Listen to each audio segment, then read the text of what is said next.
ഒരു കുട്ടി ജന്മം കൊടുക്കുന്ന സമയത്ത് അത് ഡോക്ടർ കൈകളിലേക്കാണ് കുഞ്ഞ് ആദ്യം എത്തുന്നത്. അവിടെ ഉണ്ടാകുന്ന ഒരു വികാരം എന്താ?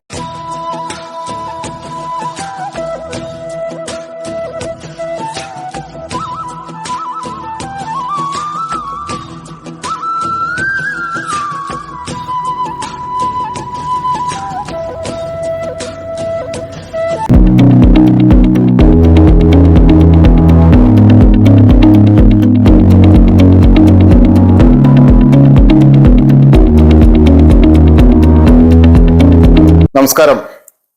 ഇന്ന് നമ്മളോടൊപ്പം ടോക്ക് ടൈമിൽ അതിഥിയായി ഇരിക്കുന്നത് തൊടുപുഴ ഹോളി ഫാമിലി ഹോസ്പിറ്റലിൽ ചീഫ് ഗൈനക്കോളജിസ്റ്റായി ഗവൺമെന്റ് സർവീസിൽ നിന്ന് റിട്ടയർ ചെയ്ത് പ്രത്യേകിച്ച് മധ്യ തിരുവിതാംകൂറിൽ ഏറ്റവും അധികം ഗൈനക്കോളജി കേസസ് അറ്റൻഡ് ചെയ്തിട്ടുള്ളത് എന്ന് ഞാൻ കരുതുന്ന ഒരു ഫിഷഗ്രയാണ്. പേര് ഡോക്ടർ TR ഭവാനി. ഡോക്ടറെ ടോക്ക് ടൈമിലേക്ക് സ്വാഗതം. ഡോക്ടർ ഒരു ഡോക്ടർ ആകണം എന്നുള്ള ആഗ്രഹത്തിലാണോ സ്കൂളിങ്ങിൽ ഡേയ്സിലൊക്കെ പഠിച്ച് മുന്നോട്ട് വന്നത്? തീർച്ചയായിട്ടും അങ്ങനെ ആഗ്രഹിക്കാനുള്ള ഒരു സൗകര്യം ഞാൻ ഉൾപ്പെട്ട കുടുംബത്തിൽ ഇല്ലായിരുന്നു. ഒരു മിഡിൽ ക്ലാസ് ബ്രാഹ്മണ കുടുംബത്തിലെ 6ാമത്തെ പെൺകുട്ടിയായിട്ട് ജനിച്ച ഞാൻ 8ാം ക്ലാസ്സിൽ പഠിക്കുമ്പോഴാണ് എൻ്റെ മനസ്സിൽ ഞാനൊരു ഡോക്ടർ ആകണം എന്ന ആഗ്രഹം ആരംഭിച്ചത്. അത് വീട്ടിൽ പറയാൻ പോലും ഭയമായിരുന്നു. അവിടെയും ഒരു ഗൈനക്കോളജി സ്പെഷ്യലൈസ് ചെയ്യാനുള്ള താല്പര്യം? തീർച്ചയായിട്ടും ഡോക്ടർ ആകണം, ഗൈനക്കോളജിസ്റ്റ് തന്നെ ആകണം എന്നുള്ളത് തന്നെയായിരുന്നു മനസ്സിലെ ഒരു ആഗ്രഹം. അത് അന്നത്തെ കാലത്ത് ലേഡി ഡോക്ടർമാരെല്ലാം ഗൈനക്കോളജിസ്റ്റ്മാരാണ്. അപ്പൊ വീട്ടിൽ ഈ അമ്മായിമാരും മൂത്ത ചേച്ചിയും ഒക്കെ പ്രസവിക്കാനൊക്കെ വരുമ്പം ഈ വയറ്റാട്ടികളുടെ കൂടെ എന്തെങ്കിലും പ്രോബ്ലം കേസാണെങ്കിൽ ഒരു ലേഡി ഡോക്ടർ വരും. ആ ലേഡി ഡോക്ടർ ഇങ്ങനെ വരുന്നതും ഒരു കുട്ടികളെ എടുക്കുന്നതും അങ്ങനെയൊക്കെയുള്ള ഒരു കാര്യങ്ങൾ എൻ്റെ തലയിൽ അങ്ങോട്ട് കയറി ഇങ്ങനെ തന്നെ ആകണമെന്നൊരു ആഗ്രഹം വളരെയധികം മനസ്സിലുദിച്ചൊരു സമയമായിരുന്നു അത്. ഡോക്ടർ സർവീസിൽ ഏകദേശം എത്ര ഡെലിവറി കേസുകൾ ചെയ്തിട്ടുണ്ടാവും? എണ്ണം പറയാനായിട്ട് ഞാൻ കുറിച്ച് വെച്ചിട്ടില്ല. പക്ഷെ എന്നാലും ഒരു ഹൈ 5 ഫിഗർ എന്നൊക്കെ നമ്മൾ പറയുമല്ലോ, തീർച്ചയായിട്ടും അത്രയും ഉണ്ട്. ഒരു കുട്ടി ജന്മം കൊടുക്കുന്ന സമയത്ത് അത് ഡോക്ടർ കൈകളിലേക്കാണ് കുഞ്ഞ് ആദ്യം എത്തുന്നത്. അവിടെ ഉണ്ടാകുന്ന ഒരു വികാരം എന്താണ്? അത് പറഞ്ഞറിയിക്കാൻ പറ്റുകയില്ലാത്തൊരു വികാരം തന്നെയാണ്. ഈ കുട്ടി നമ്മുടെ കയ്യിൽ വന്ന് ഇങ്ങനെ കരയുമ്പോൾ ആ കുട്ടിയെ അമ്മയെ ഒന്ന്, കുട്ടിയുടെ മുഖം അമ്മയുടെ പൊക്കി പ്രസവിച്ചിരിക്കുന്ന സ്ത്രീയുടെ ഇടയ്ക്ക് കാണിച്ചിട്ട്, പിന്നെ എനിക്കൊരു നിർബന്ധം ഉണ്ടായിരുന്നു, ഈ കുട്ടിയെ പുറത്തു കൊണ്ട് കാണിക്കുന്നത് ഞാൻ തന്നെ ആയിരിക്കണം എന്നുള്ള ഒരു നിർബന്ധം എനിക്കുണ്ടായിരുന്നു. അത് എന്തിനാന്ന് വെച്ചാൽ ഒരു സന്തോഷം. അവര് അത് കാണുമ്പം കുട്ടിയുടെ ഭർത്താവിന്റെ മുഖത്തും കൂടെയുള്ളവരുടെ മുഖത്തും ഒക്കെ കാണുന്ന ആ സന്തോഷങ്ങൾ നമുക്ക് പങ്കിടാനായിട്ട്. പിന്നെ വളരെ അപൂർവമായിട്ട് അല്പം ബുദ്ധിമുട്ടുള്ള, കുട്ടിക്ക് അല്പം കുഴപ്പമുള്ള കേസുകളാണെങ്കിലും അതും ഞാൻ തന്നെയാണ് പുറത്തു കൊണ്ടുപോകുന്നത്. ഞാൻ തന്നെ പുറത്തു കൊണ്ടുപോയി അവരെ കാര്യങ്ങൾ പറഞ്ഞ് മനസ്സിലാക്കി കൊടുത്തതിന് ശേഷം ഓടും NICU യൂണിറ്റിലോട്ട് കൊച്ചിനെയും കൊണ്ട്. അങ്ങനെ സങ്കടകരമായ വസ്തുതകൾ, സന്തോഷമാണെങ്കിലും സങ്കടമാണെങ്കിലും എടുത്ത കുട്ടിയെ ഞാൻ തന്നെ കാണിക്കുള്ളൂ എന്നുള്ളൊരു ആ ഒരു ഇതെനിക്കുണ്ടായിരുന്നു. ആ പിക്ചറൊക്കെ ഇപ്പോഴും എന്റെ മനസ്സിൽ. ഡോക്ടറെ ഒരു ഗൈനക്കോളജിസ്റ്റ് എന്നുള്ള പ്രൊഫഷനിൽ വരുന്ന ആ ഒരു കാലഘട്ടത്തിൽ സ്വാഭാവികമായി കൺസീവ് ചെയ്യുന്ന ഒരു കാലഘട്ടമായിരുന്നു. ഇപ്പം വ്യത്യസ്തമായിട്ട് ഗർഭധാരണം നടക്കാത്തതും അല്ലെങ്കിൽ അനുബന്ധമായിട്ടുള്ള നിരവധി പ്രശ്നങ്ങളും ദമ്പതികളെ സംബന്ധിച്ച് അലട്ടുകയാണ്. ആ ഒരു കാലത്തിന്റെ മാറ്റത്തില് ഈ ഒരു ഞാൻ മുന്നോട്ട് വെച്ച ഒരു വിഷയത്തെ ഡോക്ടർ എങ്ങനെ? തീർച്ചയായും എന്റെ ആദ്യ പതിറ്റാണ്ടുകള് സ്വാഭാവിക ഗർഭങ്ങളും സ്വാഭാവിക പ്രസവങ്ങളും സിസേറിയൻ കൂടാത്ത പ്രസവങ്ങളും അങ്ങനെ ഒരു സുന്ദരമായ ഒരു കാലഘട്ടമായിരുന്നു. അത് ഏതോ ഒരു സമയത്തല്ല, ഒരു 20 കൊല്ലത്തിന് 20-25 കൊല്ലത്തിന് മുകളിലായി കഴിഞ്ഞു. ഈ കുട്ടികൾ കല്യാണം കഴിക്കാൻ താമസിക്കുകയും, പെൺകുട്ടികൾ കല്യാണം കഴിച്ചാൽ പോലും അവർക്ക് ഉടനെ ഗർഭം ധരിക്കേണ്ട, അവർക്ക് കുറെ നാൾ കഴിഞ്ഞിട്ട് മതി, വലിയ കാർ മേടിച്ച് വലിയ വീട് വെച്ച് വിദേശത്ത് പോയി ജോലി, അതിനുശേഷം മതി, അങ്ങനെയൊക്കെ അവർ തന്നെ സ്വയം എപ്പോഴാണ് കുട്ടി ഉണ്ടാവേണ്ടതെന്ന് തീരുമാനിക്കുന്ന ഒരു കാലഘട്ടം വന്നപ്പോഴാണ് ഇൻഫെർട്ടിലിറ്റിയിലോട്ട് നമ്മൾ പോകുന്നത്.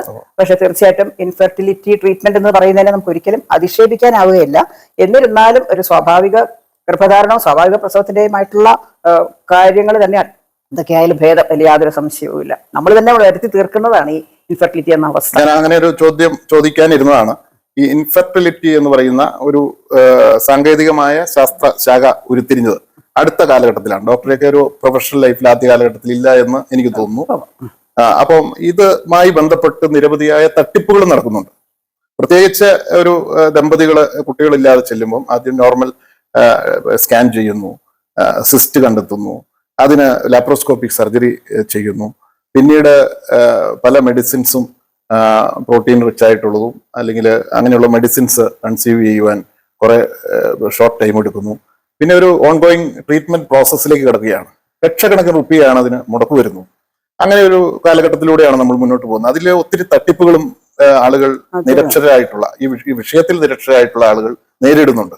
ഡോക്ടർ അതിനെ എങ്ങനെ കാണും? എനിക്കതേപ്പറ്റി പറയുകയാണെങ്കിൽ ഈ ഇൻഫെർട്ടിലിറ്റി, അതായത് കുട്ടികൾ ഉണ്ടാകാൻ പ്രയാസം ഉണ്ടാകുന്ന ഒരവസ്ഥ, അത് ആദ്യം തന്നെ ഞങ്ങൾ സാധാ ഗൈനക്കോളജിസ്റ്റുമാർ തന്നെയാണ് ഇതിനെ ഡീൽ ചെയ്യുന്നത്. ഇൻഫെർട്ടോളജിസ്റ്റ് എന്നുള്ള ഒരു കൺസെപ്റ്റ് തന്നെ അല്പം കഴിഞ്ഞാണ് വരുന്നത്. മിക്കവാറും ഞാനൊക്കെ നോക്കിയിരുന്നാൽ ഒരു 80 അങ്ങനെ ആവശ്യപ്പെട്ട് വരുന്ന 100 സ്ത്രീകളിലെ ഒരു 85% സ്ത്രീകളും ഞങ്ങളുടെ കൈകളിൽ കൂടെ തന്നെ സാധാരണ മരുന്നുകളോടും സാധാരണ ചെറിയ ചികിത്സകളും കൂടെ പ്രഗ്നന്റ് ആകാറുണ്ട്. ബാക്കി ഒരു 15%-നെയാണ് നമ്മൾക്ക് അല്പം കൂടുതൽ മെറ്റേണൽ ഫീറ്റൽ കൂടുതൽ കാര്യങ്ങൾക്ക് നമുക്ക് റെഫർ ചെയ്യേണ്ടതായിട്ട് വരുന്നത്. അതിലെ തട്ടിപ്പ് എന്ന് പറയുകയാണെങ്കിൽ എല്ലാം തന്നെ അങ്ങനെയല്ല. വളരെയധികം ഇൻഫെർട്ടോളജിസ്റ്റിന്റെ അടുത്ത് ചെല്ലുമ്പോഴത്തേക്ക് പിന്നെ അവർ തീർച്ചയായിട്ടും അതിഗഹനമായ അങ്ങനത്തെ കാര്യങ്ങളിലേക്കാണ് അവർ പോകുന്നത്. അപ്പൊ നിർത്തിയുള്ളതും അവർ 15% അങ്ങനെ വിടേണ്ടി വരാറുള്ളൂ. ആ 15%-നെയും എന്നെ പോലത്തെ പഴയ ആൾക്കാരൊക്കെ പിന്നെയും ക്ഷമയോടുകൂടെ കുറച്ച് നാളും കൂടെ നോക്കി നമ്മൾ തന്നെ എങ്ങനെയെങ്കിലും ഡീൽ ചെയ്ത് അവര് എങ്ങനെയെങ്കിലും പ്രഗ്നന്റ് ആകുമായിരുന്നു. ചെറിയൊരു ശതമാനം പോകുന്നവരെ പിന്നെ പോയി കഴിയുമ്പോൾ പിന്നെ അവർ അവരുടേതായിട്ടുള്ള അടിസ്ഥാനപരമായിട്ടുള്ള എല്ലാം തന്നെ ചെയ്യും.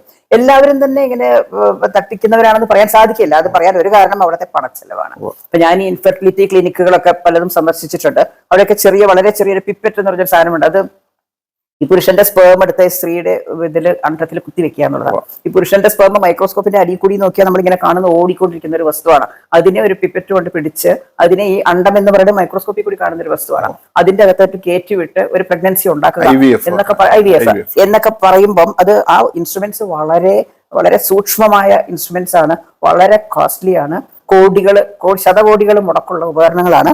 ആ ബില്ല് ആർക്ക് കൊടുക്കും? നാച്ചുറലി ട്രീറ്റ്മെന്റിന് വരുന്ന പേഷ്യൻസ് കുറച്ചൊക്കെ അതിന് ബില്ലിംഗ് ആയവർ തന്നെ ആയിരിക്കും. കുറെ കഴിയുമ്പോൾ പിന്നെ ബില്ലിന്റെ കാര്യങ്ങളൊന്നും അവർ പറയാതെ ആകും. അപ്പം പിന്നെ നാച്ചുറലി കുറെ ഏത് പ്രൊഫഷനിലാണ് ഇപ്പൊ ഒരു ബിസിനസ് മൈൻഡ് ഇല്ലാത്തത്? അങ്ങനെ അങ്ങ് ആയി പോവുകയാണ്. ഞാനൊക്കെ എന്റെ പഴയ കാലഘട്ടത്തിലുള്ളപ്പം എന്റെ അടുത്ത് പുതിയ ജനറേഷൻ ഡോക്ടർമാർ എന്റെ അടുത്ത് പറയുന്നതാണ്, മാഡത്തിന്റെ കാലമല്ല ഇതെന്ന് പറയും. പക്ഷെ അവരോട് ഞാൻ എപ്പോഴും പറയുന്നത് സ്ത്രീകളുടെ ശരീരഘടനയും പുരുഷന്റെ ശരീരഘടനയും പ്രവർത്തനവും ഒന്നും ഒരിക്കലും മാറുന്നില്ല. എന്റെ കാലത്തുള്ളതും ഈ കാലത്തുള്ളതുമാണ്. തീർച്ചയായിട്ടും ടെക്നോളജിയുടെ അഡ്വാൻസ്മെന്റ് കാരണം ചെലവ് കൂടുന്നുണ്ട്, പക്ഷെ ആൾക്കാർക്ക് കുട്ടികളെ ലഭിക്കുന്നുണ്ട്. ഈ ഗർഭധാരണം മുതൽ പ്രസവം വരെയുള്ള കാലഘട്ടം അതീവ സങ്കീർണമാണ്. സ്വാഭാവികമായും ഇന്നത്തെ കാലഘട്ടത്തിൽ ആ സങ്കീർണമായ ദിനങ്ങൾ കൂടുതൽ സംഘർഷഭരിതവുമാണ്.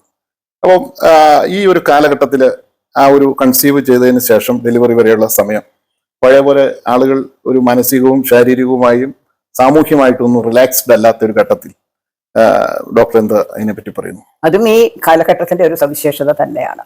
എന്റെ ആദ്യ കാലഘട്ടത്തിൽ 1973 മുതൽ ഞാൻ ഇതിൻ്റെ അകത്തുണ്ട്. ഇന്നത്തെ പകുതി ആളുകൾ ജനിച്ചു പോലും കാണുകയില്ല.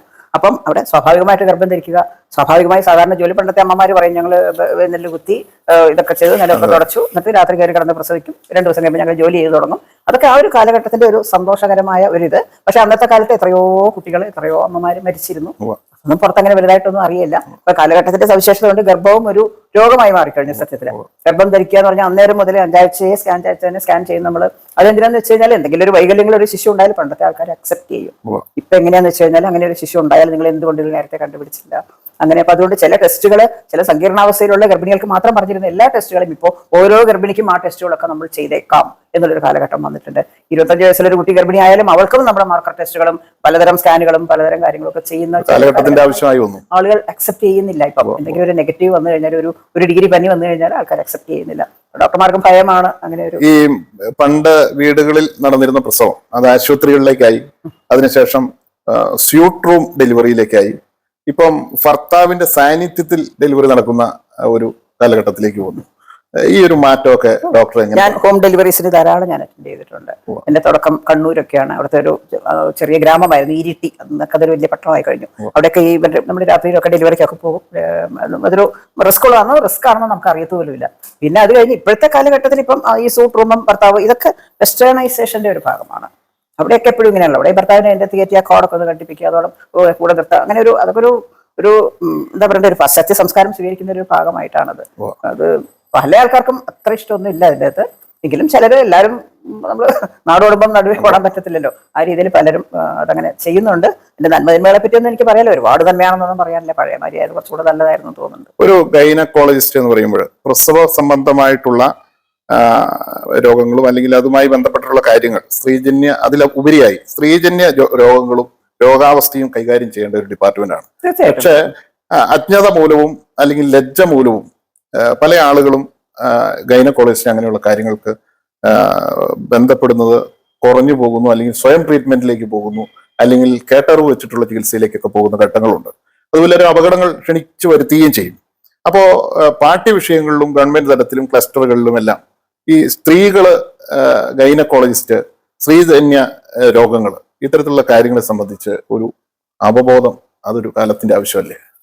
അവബോധം ഇല്ല എന്ന് പറയാൻ പറ്റില്ല. എല്ലാവർക്കും എല്ലാം തന്നെ അറിയാം. പഴയമാതിരി എല്ലാ ആൾക്കാർക്കെല്ലാം തുറന്ന് സംസാരിക്കാനും ഒക്കെ ഇഷ്ടമാണ്. പക്ഷേ ഈ ടെക്നോളജിയുടെ ഡെവലപ്മെന്റ് കാരണം പകുതി ആൾക്കാരും ഈ യൂട്യൂബ്, ഗൂഗിൾ ഇതേമാതിരത്തെ കാര്യങ്ങൾ നോക്കി നോക്കി നോക്കി നോക്കി സ്വയം അറിവ് ആർജിച്ച്, അടുത്തിടെ കണ്ടു കാണുമല്ലോ പത്രങ്ങളിലൊക്കെ അക്യൂപങ്ക്ചർ മുഖേന ഒരു പ്രസവം നടത്തിയിട്ട് അമ്മയും കുഞ്ഞും മരിച്ചത്, അതൊക്കെ ഇപ്പോഴും നടക്കുന്നുണ്ട്. യൂട്യൂബ് ആദ്യത്തെ പ്രസവം ബുദ്ധിമുട്ടായിരുന്നു, ഡോക്ടർ സിസേറിയൻ ചെയ്തു, ഡോക്ടർ വഴക്ക് പറഞ്ഞു, സിസ്റ്റർമാർ വഴക്ക് പറഞ്ഞു, അതുകൊണ്ട് ഞാൻ ആസ്പത്രിയിൽ പോയില്ല എന്ന് പറഞ്ഞ സ്ത്രീയെ, നേരത്തെ സിസേറിയൻ ചെയ്തൊരു സ്ത്രീയെ ഒരു ബിരുദൻ വീട്ടിൽ വെച്ച് യൂട്യൂബ് കണ്ട് ഡെലിവറി എടുത്തിട്ട് അമ്മയും കുഞ്ഞും മരിച്ചുപോയി. പക്ഷേ ഡോക്ടർമാരൊക്കെ 5 കൊല്ലം ആദ്യം പഠിച്ച, പിന്നെയും 2.5 കൊല്ലം പഠിച്ച, പിന്നെയും ഒരുപാട് പരിശീലനവും ഒരുപാട് ഇതിനും ശേഷമാണ് ഈ പ്രസവം എടുക്കാൻ തുടങ്ങുന്നത്. പിന്നെ യൂട്യൂബ് നോക്കി പ്രസവം എടുക്കുക എന്നൊക്കെ പറയുന്നത് ഈ ടെക്നോളജിയുടെ ഒരു റോങ് യൂസേജ് ആണത്. ടെക്നോളജി വളരെ നല്ലതാണ് പല കാര്യങ്ങളും. എന്റെ തന്നെ പല പേഷ്യൻസിനോട് ഞാൻ പറഞ്ഞിട്ടുണ്ട്, നിങ്ങളൊരു കാര്യം ചെയ്തോളൂ, ഇത് എന്താ ആംനിയോട്ടിക് ഫ്ലൂയിഡ് എംബോളിസം എന്ന് പറഞ്ഞൊരു വലിയ സംഭവമുണ്ട്. നമ്മുടെ ഈ കുട്ടിയെ പോയിരിക്കുന്ന ഫ്ലൂയിഡിന്റെ ഒരു അംശം അമ്മയുടെ ഇതിന്റെ അകത്ത് പോകുമ്പോൾ അമ്മയും കുഞ്ഞും മരിച്ചു പോകുന്ന ഒരു സിറ്റുവേഷൻ. അതുവരെ ഒരു കുഴപ്പമില്ലാത്ത ഇരുന്നൊരു സ്ത്രീ ഇപ്പൊ മരിക്കാറായി കിടക്കുന്നത് പുറത്ത് എന്ന് പറയുമ്പോഴത്തേക്ക് നമ്മൾ നമ്മുടെ സ്വയരക്ഷ നോക്കണം. അത് വേറെ അങ്ങനെ ഞാൻ ഒരിക്കലും ചിന്തിച്ചിട്ടില്ല. അപ്പൊ ഞാൻ എന്താ ഒരു പയ്യൻ അവിടെ ഇരുന്ന് ഇങ്ങനെ നോക്കിക്കൊണ്ടിരിക്കുവായിരുന്നു. എനിക്ക് അങ്ങനെ ഒരു പേഷ്യൻ, ഈ ഒരു കാര്യം ചെയ്യൂ, ഈ സാധനം എന്താണെന്നൊന്നും അതിൽ നോക്കിക്കോട്ടോ, ബാക്കി ഞാൻ പറഞ്ഞു തരാമെന്ന് പറഞ്ഞു. അങ്ങനെ ഞാനും ആ ടെക്നോളജി കാര്യം ഇതിൽ ഉപയോഗിച്ച് തുടങ്ങിയ അവസാനം. അപ്പൊ അങ്ങനെ അറിവ് നല്ലതാണ്, പക്ഷെ അറിവ് അവർ പ്രാവർത്തികമാക്കരുത്. അവർ ഡോക്ടർമാരെ തന്നെ സബ്മിറ്റ് ചെയ്യണം. അങ്ങനെയൊക്കെയുള്ള കാര്യങ്ങൾ വരുന്നതുകൊണ്ടാണ് ഇപ്പം വീട്ടിൽ പ്രസവം മതി എന്നൊക്കെ കുറെ ഉണ്ട്. ഇങ്ങനെ വീട്ടിലെ പ്രസവം മതി എന്ന് പറഞ്ഞുകൊണ്ട് ഈ രീതിയിൽ അതൊരു വേറെ ഒരു അതർ സിസ്റ്റംസ്. അവരെ ഞാൻ തെറ്റ് പറയുന്നതല്ല, നാച്ചുറോപ്പതി ഇങ്ങനെയുള്ള കുറെ കാര്യങ്ങളുണ്ട്. അവരൊക്കെ അവർ പഠിച്ച് പ്രാക്ടീസ് ചെയ്താൽ വളരെ നല്ലതാ. പ്രകൃതി ചികിത്സ വളരെ നല്ലൊരു സാധനം. പക്ഷെ അവര് പ്രസവം എടുക്കാൻ പോയാൽ ശരിയാവില്ലല്ലോ. അങ്ങനെയൊക്കെ ഒരു കാലഘട്ടമാണ്. ഡോക്ടറും ആ പ്രൊഫഷനുമായിട്ട് ബന്ധപ്പെട്ടിട്ട് മറ്റൊരു വെർഷനിലേക്ക് ഞാൻ കിടക്കുകയാണ്. അതായത് ഡോക്ടർ ദീർഘനാൾ ഗവൺമെന്റ് സർവീസിലായിരുന്നു. അതിനുശേഷം തൊടുപുഴ ഹോളി ഫാമിലി ഹോസ്പിറ്റലിലാണ് എൻഡ് വരെ വർക്ക് ചെയ്തത്.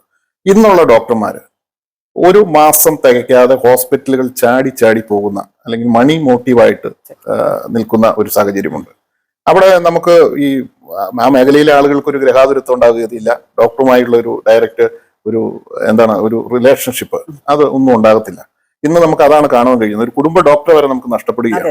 ആ ഒരു കാര്യത്തിൽ എന്താ ഡോക്ടർ? അത് എന്റെ സ്വന്തം അനുഭവം വെച്ചുകൊണ്ട് പറയുകയാണെങ്കിൽ, എന്റെ ഒരുപാട് കൊളീഗ്സിന്റെ ഒക്കെ അനുഭവം വെച്ചുകൊണ്ട് പറയുകയാണെങ്കിൽ, നമ്മളൊരു സ്ഥലത്ത് തന്നെ ഉറച്ചു നിന്ന് ഒരു നല്ലൊരു സമൂഹത്തെ സൃഷ്ടിച്ചെടുക്കുക. ഞാൻ എന്തിനായി നാട്ടിൽ നിൽക്കുന്നത്? ഞാൻ ഈ നാട്ടുകാരിയേ അല്ല, ഞാൻ എറണാകുളംകാരിയാണ്. ഞാൻ ഈ ആക്റ്റീവായിട്ടുള്ള സർവീസിൽ നിന്ന് പുറത്തിറങ്ങിയിട്ട് 7 വർഷം കഴിഞ്ഞു. എന്റെ ഹസ്ബൻഡും മരിച്ചു, ഞാൻ ഒറ്റയ്ക്കാണ് ഇവിടെ. എങ്കിലും ഞാൻ ഈ നാട് വിട്ടുപോകാൻ ഇഷ്ടപ്പെടുന്നില്ല. കാരണം ഈ ആൾക്കാരുടെ സ്നേഹവും, നിങ്ങൾ പറഞ്ഞ വളരെ ശരിയാണ്. നമ്മളൊരു സ്ഥലത്ത് തന്നെ ഇരിക്കുമ്പോഴത്തേക്ക് ആ ഡോക്ടറുടെ അടുത്ത് ചെല്ലുമ്പോഴത്തേക്കും വലിയൊരു സുരക്ഷിത അവസ്ഥയാണ് ഈ രോഗികൾക്ക് തോന്നുന്നത്. അടുത്ത പ്രാവശ്യം ചെല്ലുമ്പോൾ വേറൊരു ഡോക്ടർ, അതിന്റെ അടുത്ത പ്രാവശ്യം ചെല്ലുമ്പോൾ വേറൊരു ഡോക്ടർ, അങ്ങനെ വരുമ്പോഴത്തേക്കും അതൊരു നല്ലൊരു അവസ്ഥയല്ല. വെസ്റ്റേൺ കൺട്രീസിൽ അങ്ങനെയാണ്.